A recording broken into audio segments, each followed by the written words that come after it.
Mr. SP is a 40-year-old male with a history of type 2 diabetes and depression, presenting with a chief complaint of low back pain. Patient reports that his symptoms started abruptly when he was lifting heavy boxes in his attic 3 days ago and felt a pop. He describes his pain as constant and achy, 5 out of 10 in severity, with right slightly worse than left, with sharp shooting pain over his buttocks and down the backs of his legs bilaterally, brought on by twisting or quick movements. He reports his pain is better when lying down and staying still, and was helped somewhat by Tylenol. He's denying any trauma, fevers, chills, or sweats, lower extremity weakness, numbness, tingling, saddle anesthesia, bowel or bladder incontinence. Patient's also denying any dysuria frequency or hematuria. Mr. SP also reports that this acute issue has been occurring in the setting of a great deal of social stress. His wife is an active alcoholic and left the area several months ago, and he's now the primary caregiver for his 2 young daughters. He denies feeling down, depressed, or hopeless, and is denying any suicidal or homicidal ideation. He's had a several pound weight gain over the past few months, decreased energy, and increased appetite. He's had 1 previous episode of depression in his 20s that resolved with antidepressant therapy and counseling. He did not require hospitalization at that time and denies any previous suicide attempt. Patient reports a local support network, feels he's coping well, and is not interested in medication or counseling at this time. Past medical history is otherwise remarkable for hypertension and nephrolithiasis. No relevant hospitalizations or surgical history. For medications, patient takes metformin 500 milligrams by mouth twice daily and lisinopril 10 milligrams by mouth once daily. And is endorsing an allergy to penicillin. His reaction is a rash. He's denying any symptoms of anaphylaxis. Family history is remarkable for no family history of autoimmune disease. Social history, patient lives with his 2 daughters. He's identifying a support network, including 2 brothers who live locally, as well as friends at work and fellow members of a local church. He works a desk job as an accountant and does not exercise regularly. He's reporting shopping and cooking healthy meals for his daughters, but frequently eats fast food for lunch. Mr. SP is a former smoker with a 10-pack year history. He quit 12 years ago. He's endorsing 1 beer per week and denying any history of IV drug use or other illicits. Review of symptoms was otherwise negative.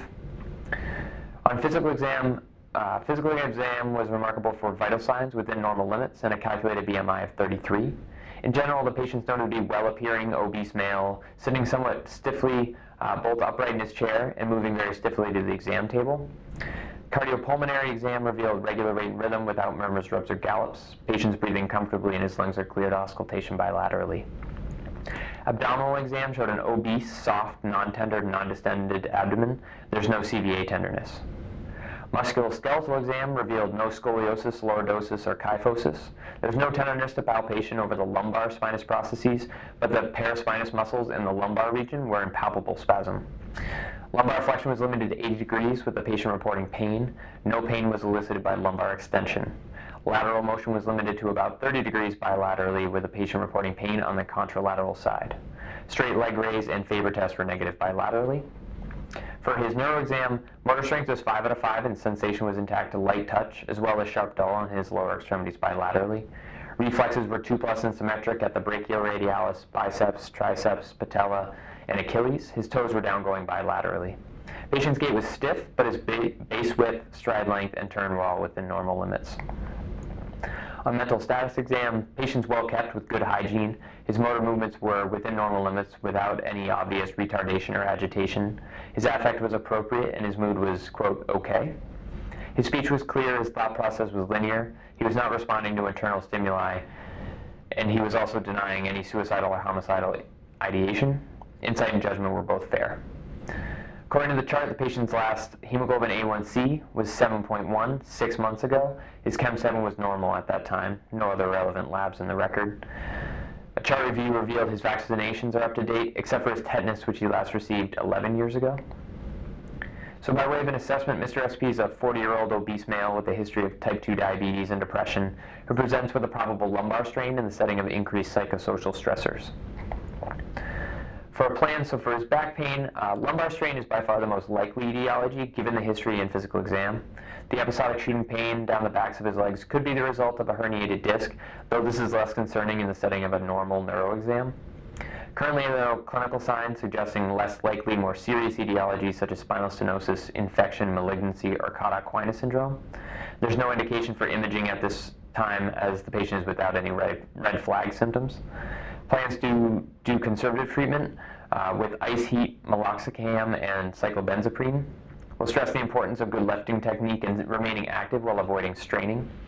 I counseled the patient about immediate return to care if his pain worsens or if he develops progressive neurological symptoms, incontinence, fevers, chills, or sweats. We could consider plain films if he fails to improve in 4 to 6 weeks. For psychosocial stress, patient has some symptoms of depression at this time but doesn't meet criteria for major depressive disorder. He appears to be coping well and is responding appropriately to a challenging situation. He identifies a strong support system. I did discuss the availability of open hours counseling with the patient, though he's not interested in it at this time.